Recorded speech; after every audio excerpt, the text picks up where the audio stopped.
Sejam muito bem-vindos ao nosso canal, onde a gente discute o tema experiência do cliente. E hoje eu vou trazer 10 top dicas para que você possa colocar a experiência do cliente em prática no teu negócio, mas principalmente para que você consiga gerir melhor a equipe, já que é super complexo. Às vezes parece que você é o doido apaixonado por experiência do cliente e ninguém tá nem aí. Então pega caderno e caneta, porque hoje você vai precisar. Vem com a gente! Vamos lá, como eu falei, já vou correr aqui, me apressar, porque a gente tem 10 passos para seguir. Mas óbvio, gente, todo dia quando eu pego para gravar esses vídeos, eu falo, nossa, é tanto conteúdo legal, que massa, será que as pessoas estão gostando? E já começa aquela depressão, aquele vazio no coração. Então lembra de deixar seu like, de comentar aí o que você tá achando, de mandar para os amigos, de ativar o sininho para que você receba a notificação. Afinal, toda semana tem um vídeo novo aqui no canal. Vamos lá, vamos ao que interessa. Dica número 1. Não sei se você já conhece o conceito, quem participou de palestras, workshops, treinamentos comigo provavelmente já ouviu falar sobre isso, que é o conceito de Ikigai. Camila, mas Ikigai não é razão de existir um negócio bem para pessoa física? Sim, porque os seus colaboradores são CPFs que topam emprestar todos os dias o CPF para o CNPJ, então tem que ser legal para essa pessoa. Óbvio, não é legal a ponto do negócio ser impactado negativamente, tá? Tem que ter um empréstimo justo. Para isso, vamos acompanhar a visão aqui comigo. Ikigai, basicamente, a primeira vez que eu ouvi falar sobre isso foi num documentário chamado Happy, que tem disponível aqui no YouTube. Então fica à vontade para assistir esse documentário. Esse documentário, vários cientistas da felicidade iam em Blue Zones. O que é uma Blue Zone? Lugares no mundo onde as pessoas vivem muito mais, são mais felizes e elas alcançam os objetivos delas e tal. Curiosamente, tem um negócio chamado FIB, tá? Felicidade Interna Bruta. Tem o PIB, que é Produto Interno Bruto, que fala sobre o dinheirinho de cada país, e o FIB, que é sobre o quão feliz aquela população é. Curiosamente, no Japão, eles têm um FIB muito baixo. Você deve estar se perguntando, e o Brasil, Camila? O Brasil também não tem o melhor dos FIBs do mundo, mas no Japão é pior. E no Japão tem um conjunto de ilhas chamado Okinawa, onde o FIB é alto. Eles falam, como assim? Num país onde todas as pessoas são infelizes, onde muita coisa é ruim, como que em Okinawa as pessoas vivem mais, são mais felizes? O que acontece lá que pode ser replicado em qualquer outro lugar do mundo? E aí eles chegaram ao conceito de Ikigai. Se houvesse uma tradução para o português, seria razão de existir, que consiste em basicamente encontrar 4 pilares. O que eu amo fazer, se sou bom fazendo aquilo que amo fazer, se posso ganhar dinheiro fazendo aquilo que amo fazer e sou bom fazendo, afinal não existe felicidade na miséria, e como isso faz bem para o mundo. Quando o colaborador, a pessoa física, encontra a sua razão de existir, ela consegue emprestar melhor o seu CPF para qualquer fim. Por exemplo, digamos que eu ame fazer bolo, sou boa fazendo bolo, posso ganhar dinheiro fazendo bolo, e o bolo leva felicidade para as pessoas no mundo. Talvez eu pense assim, putz, será que eu peço demissão para empreender? Esse pode ser um pensamento, mas você, que é um líder inteligente, legalzão, vai pensar o seguinte: como o que essa pessoa faz na empresa pode ajudá-la a dar vida para este sonho que ela tem? Por exemplo, poxa, ela pode aprender mais sobre marketing, ela pode aprender sobre empreendedorismo, ela pode aprender sobre vendas, sobre tratamento do cliente, ela pode aprender sobre empatia, sobre como atingir os 3 níveis da experiência, né? Resolva o problema, minimize esforço e se conecte emocionalmente. Esse empréstimo vai fazer muito a pena, vai valer muito a pena. E é importante que você, líder, conheça o Ikigai dos teus colaboradores. O que ele sonha? O que ele quer fazer? Ele quer trocar de carro? Ele quer... E aí, extrapola o Ikigai, tá? Ele quer trocar de carro? Ele quer trocar de casa? Ele quer fazer uma viagem pra Disney? Quando você sabe, vocês conseguem batalhar juntos por essas causas. Todo cliente vai chegar numa empresa e será atendido por uma área que tem um líder. Esse líder precisa encontrar o seu Ikigai e esse Ikigai precisa conectar com a razão de existir da empresa também, e aí ele recebe treinamento sobre a experiência do cliente, ele co-constrói sobre aqueles processos ao invés de ser no empurrômetro. Afinal, vale a pena ler sobre andragogia, né, que eu ensino para adultos. Adultos querem ter suas bagagens respeitadas.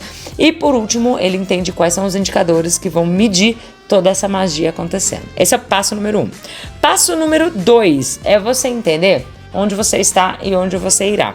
Quando a gente fala em gestão de negócios, a galera da administração fala muito sobre planejamento estratégico. E a primeira coisa que nós fazemos é ter um raio-x de onde nós estamos. Esse seria o ponto A.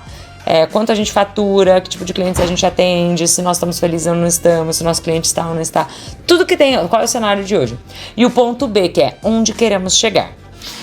Pode existir um abismo entre isso aqui, mas é preciso que primeiro a gente mapeie ponto A e ponto B. Beleza, aí a gente veio para o terceiro passo, que é encontrar a essência do negócio de fato.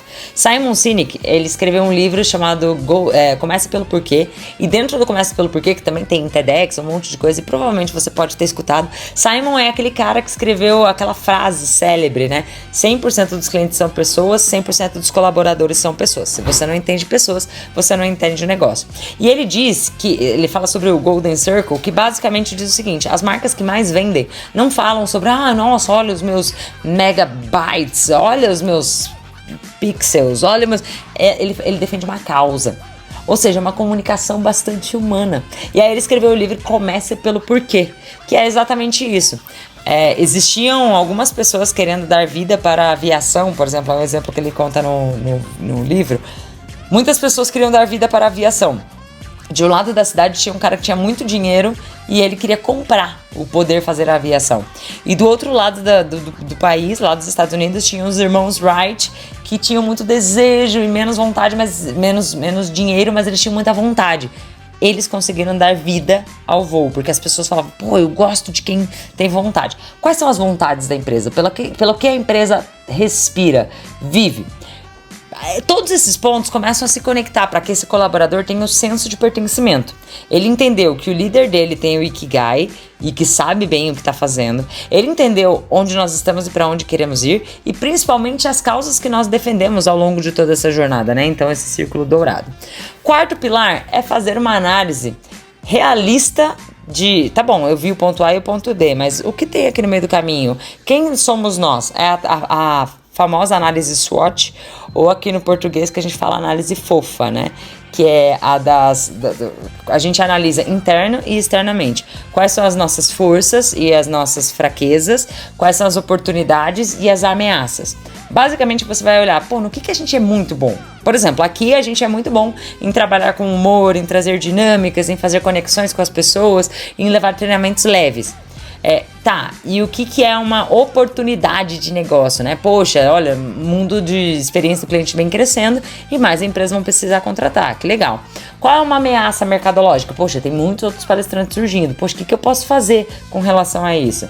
E qual é uma fraqueza que a gente tem? Por exemplo, poxa, antigamente era só a Camila, né? Você só podia comprar Camila aqui na Camix. Hoje já não é mais assim, tá, gente? Acho que abre até um parênteses para dizer que a gente trabalha muito o conceito de CX as a Service.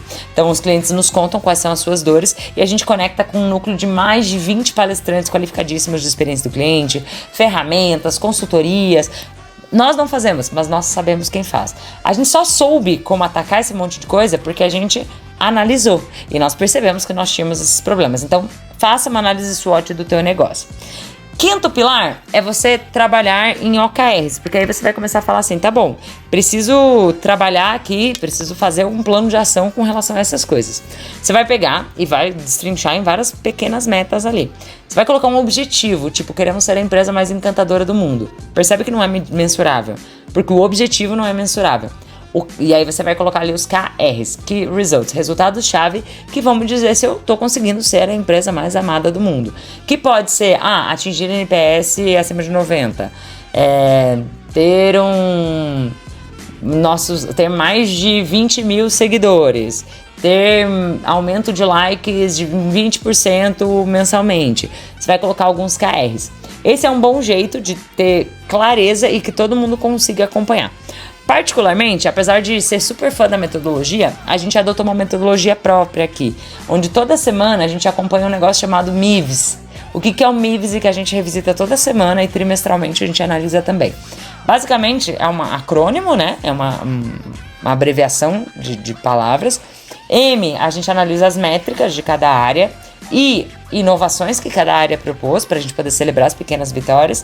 V, as vitórias de fato, porque às vezes a gente nem fica sabendo o que a pessoa fez de legal ou não. E o S é de socorro, de tipo, gente, preciso de ajuda com determinada coisa. Isso já fez com que a gente descontinuasse projetos ou que a gente caminhasse para outros caminhos. Então, seja OKR ou seja MIVS, é preciso ter alguma coisa que você acompanhe semanalmente se tá indo bem ou não tá indo bem. Camila, mas não tem um passinho antes que é tipo assim... Como que eu vou acompanhar o quê? Né? Tipo, como é que eu vou olhar para isso? O sexto pilar é você ter muita clareza das metas. Metas financeiras, metas de evolução do cliente, metas de evolução, o que você quer. Eu costumo fazer uma analogia. Você provavelmente já comeu 8 pedaços de pizza ao longo de toda a sua vida. Mas se eu te pedir para comer os 8 pedaços de pizza agora, ou uma pizza sem sequer fatiar, vai ser difícil, vai ser complexo, não cabe na boca. É mais ou menos o que a gente faz com indicadores. A gente tem que quebrar ele por... A gente faz assim, ó, a gente primeiro divide por 12 meses, depois a gente divide por semana, depois a gente divide por dia, depois a gente divide por período no seu dia. E aí a gente olha se isso é factível ou não. Muitas pessoas utilizam meta SMART, por exemplo, que é mais ou menos o que a gente faz aqui. O SMART também é um acrônimo que diz se a meta é específica, se ela é mensurável, dá para medir, se ela faz sentido para o negócio, se ela é temporal, né? Quando é que isso vai acontecer? Quando eu tenho clareza dessas coisas, isso funciona muito bem. Aqui nós usamos, por exemplo, uma planilha de Excel, tá, gente? Bastante simples, onde eu tenho todas as semanas do ano. Eu sei exatamente quanto nós precisamos vender naquela semana, o que precisa ser acompanhado, e nisso a gente vai acompanhando. Camila, mas e os processos de experiência do cliente? Eles obviamente têm que estar embarcados ali dentro também. Olha, até que mês tem que ser feita determinada coisa. Nós desenhamos, por exemplo, que em um trimestre precisávamos trabalhar em processos, design de processos, e que se aquilo não tivesse sido cumprido, a gente teria um problema com os nossos clientes. Então, como é que a gente olhou para isso? Rebranding, um monte de coisa. Então, você vai colocar ali quais são essas metas e vai quebrar em 4 quadrantes, então Q1, Q2, Q3, Q4. Quando alguém falar com você Q1, Q2, Q3, Q4, saiba que essa pessoa tá falando de quarter, tá? Que basicamente é um trimestre. Mesma coisa que era na escola, você traz pra cá. E que precisa de acompanhamento semanal, porque se você parar pra olhar só no semestre ou só no trimestre, talvez você perca o bonde e veja um monte de oportunidades darem adeus pro teu negócio.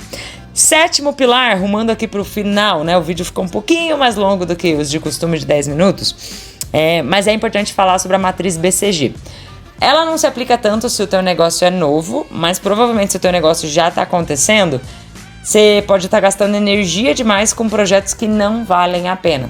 Aí é importante, existem vários canvas de priorização e tal, aqui eu vou falar da BCG, tá? BCG, basicamente, você vai ter 4 quadrantes e nesses quadrantes você vai analisar da seguinte forma. Vai ter o quadrante estrela. O estrela é aquele produto que dá um baita esforço, você tem que se esforçar para fazer, mas ele dá muito resultado. O produto vaca leiteira é um produto que ele não dá um resultado, meu Deus, gigantesco, mas ele também não te dá tanto esforço. É aquele que paga as contas. Aí você tem o produto interrogação, que é aquele que tipo, olha, não tem insumos suficientes para dizer se ele é bom, se ele é ruim, se deve continuar ou descontinuar. E você tem o produto abacaxi, que provavelmente é aquele produto que traz muito esforço e traz pouco resultado.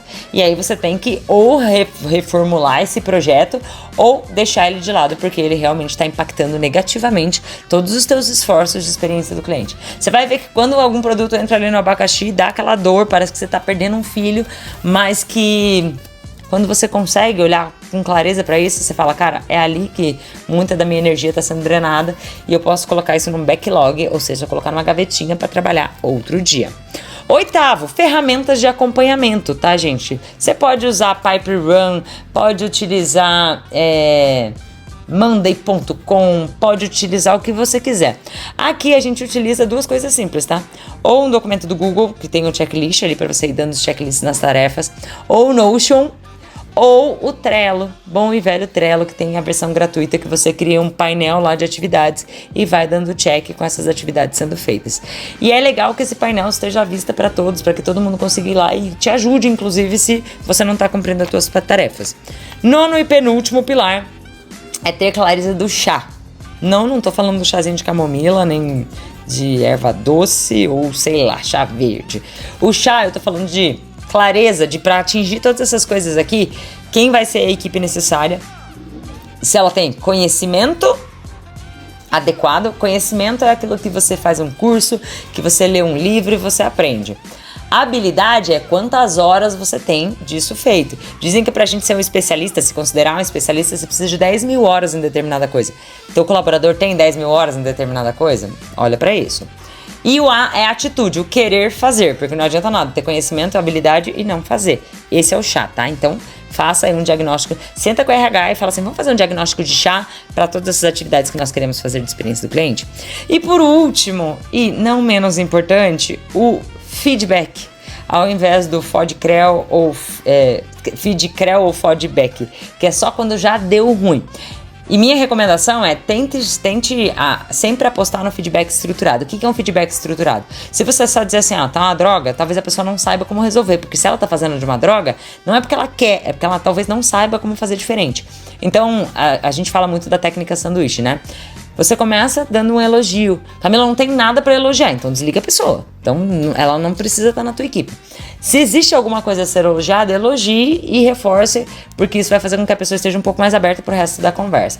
Depois, você traz o recheio. O recheio são os dados de onde ela está falhando. Mas não adianta falar assim, eu tô achando que você é pouco empática, sem trazer os exemplos práticos. Então, diga, olha, aquele dia com aquele cliente, você usou essas duas palavras e isso poderia ter sido de determinada forma. Então, traga exemplos. Por isso que o feedback tem que ser algo estruturado, que você passa tempo observando. E o líder, ele observa os liderados, ele presta atenção. Ele tá sempre ali muito presente, anotando, vendo comportamentos. Depois você vai na recomendação, orientação de onde essa pessoa pode buscar o caminho correto. Pode ser por um curso, conversar com alguém, ler um livro, assistir um TED, não sei, mas você dá uma recomendação.